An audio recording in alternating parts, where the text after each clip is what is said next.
Les amis, bonjour. Comme dans ma précédente publication, je voulais préciser, je suis allé voir Camelot, donc volume 2 partie 1, pardon, excusez-moi. Donc je sors tout juste du cinéma, donc c'est pour ça que je profite actuellement. Vous pouvez voir, le cinéma il est juste là.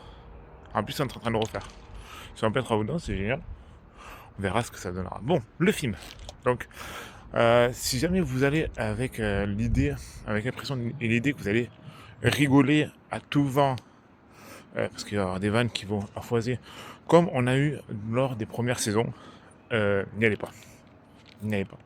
Je rappelle que le film suit la lignée des saisons 5, 6 et du premier film.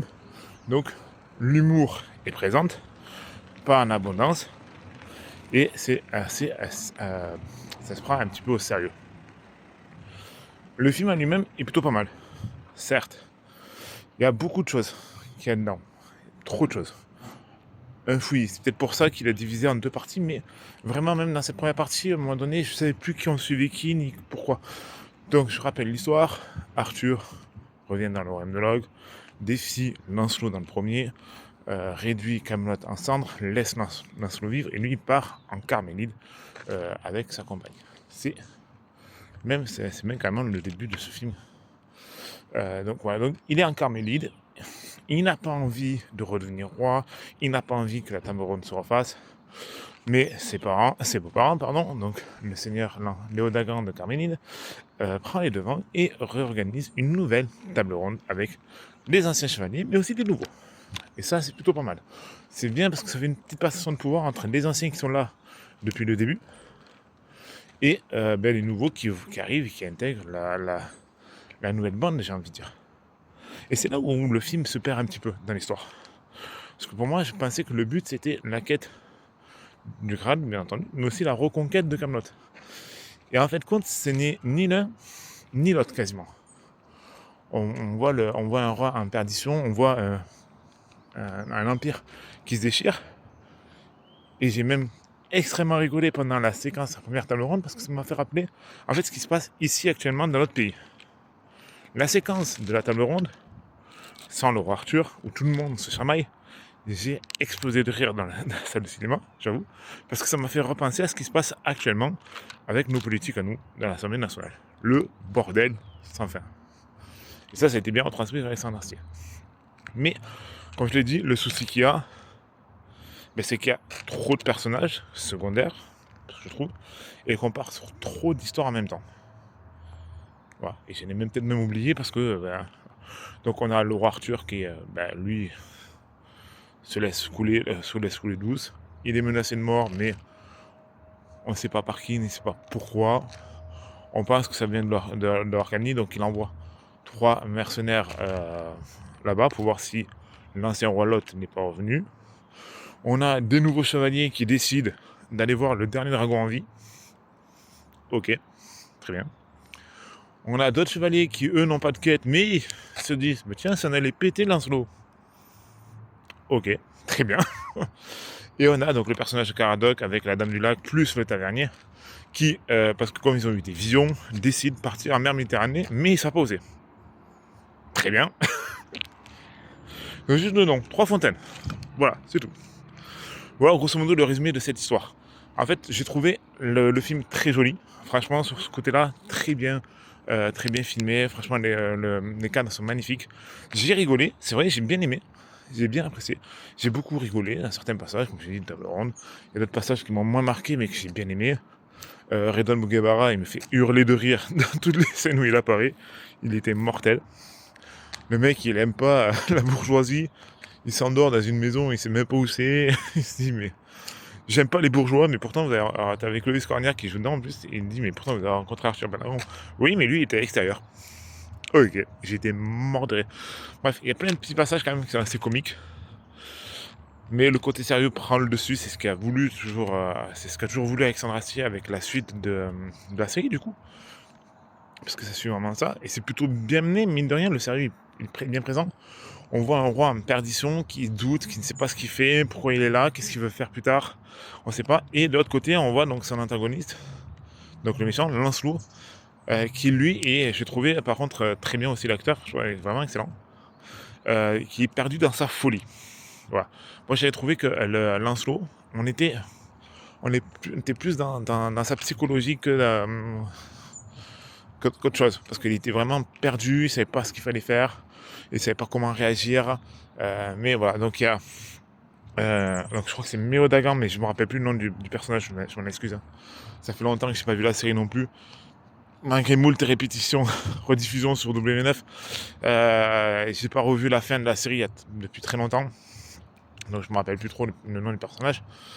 Mais voilà, donc il y a Méo Dagan normalement qui était revenu dans la scène post-crédit à la fin du premier, qui est un peu plus présent dans ce film-là, qui devient même l'instructeur de Lancelot du côté maléfique. Voilà. Mais on doit le voir à peu près sur 2 heures de film, parce que le film dure 2 heures, 2h10. On doit le voir à peu près 25 à 30 minutes, je pense, dans tout le film. Bref, le film, ça fait 3 semaines qu'il est sorti. Et il va à peine, dans les prochains jours, dépasser le 1 000 000 d'entrées. Ce qui est peu, pour ma part, parce que pour un film qui est tant attendu, mine de rien, je trouve qu'arriver à 3 semaines, arriver à peine au 1 000 000 d'entrées, c'est un peu faible. Pour un film français, c'est très bien, attention, hein, mais je trouve que pour ma part, c'est un peu faible. Après, c'est vrai que la concurrence ne joue pas, puisqu'on a Predator qui vient de sortir, on a d'autres films qui sont aussi sortis en même temps que Kaamelott, ou juste après Kaamelott, c'est pas du tout aidé. Mais à l'heure actuelle, je crois qu'il y en est à plus de 900 000, 972 000 entrées.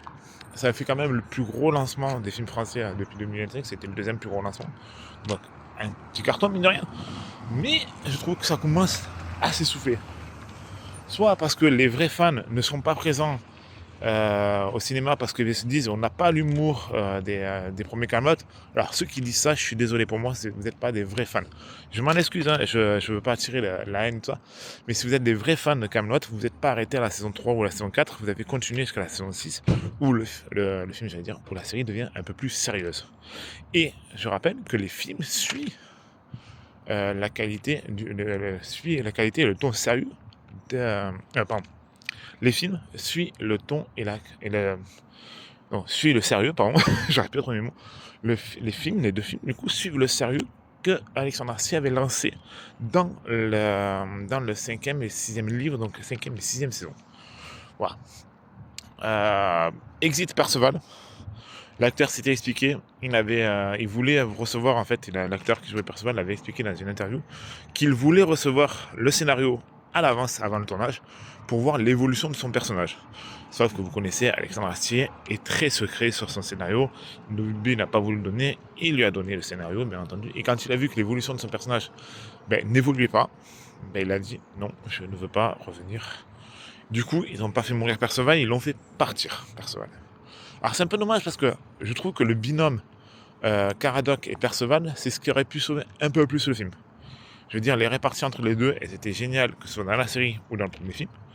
Là, je trouve que ça manquait un peu de peps du côté de Caradoc, même si j'adore toujours le personnage, hein, rien. Mais je trouvais que il manquait quelque chose qui allait avec le personnage Caradoc. Alors oui, ils ont remis le tavernier, qui est un peu plus présent cette fois-ci encore dans le film. Ils ont remis donc Audrey Fleurot qui jouait le rôle de la Dame du Lac avec eux. Mais je trouve que il manquait quelque chose à Caradoc, au personnage de Caradoc. Il manquait son compère. C'est dommage. J'espère qu'on le retrouvera dans le prochain film et qui viendra aider Caradoc, parce que je ne vais pas vous spoiler, bien entendu. Mais Caradoc part du coup en quête aussi, parce que c'est lui qui a des visions, et ça j'avais expliqué au début de la vidéo. Il a des visions, il part en Sicile.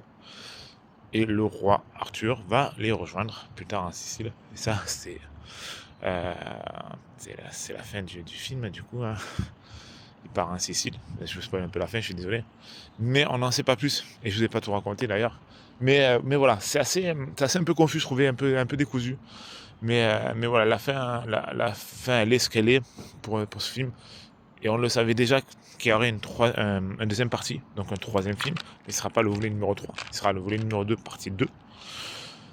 Mais voilà, je pense que peut-être, allez, en enlevant certaines scènes, je ne sais pas ce qu'ils ont prévu pour la partie 2, mais peut-être en enlevant certaines scènes et en rajoutant des choses, peut-être que la partie 1 et partie 2 auraient pu compléter, aurait pu se faire en un seul film, peut-être de 2h30, je pense. Ça va peut-être un petit peu trop, mais voilà, c'est mon avis. Donc voilà, un peu déçu par la fin, comme j'ai expliqué, du coup.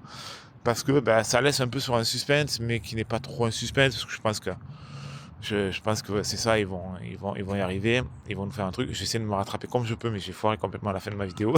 C'est magnifique. Hein. Ça sera pas coupé au montage. Hein. Ça sera tel quel, comme ça, vous savez. Mais voilà. Bon, bref, pour ma part, j'ai plutôt bien aimé. J'ai plutôt passé un moment un peu long, un peu trop de personnages, je trouve, parce que c'était un peu, voilà. On passe d'une équipe à une autre. Alors attends, c'est qui eux? Pourquoi ils sont là? Ah merde, attends, on revient sur l'autre. Oh là, c'était un peu compliqué.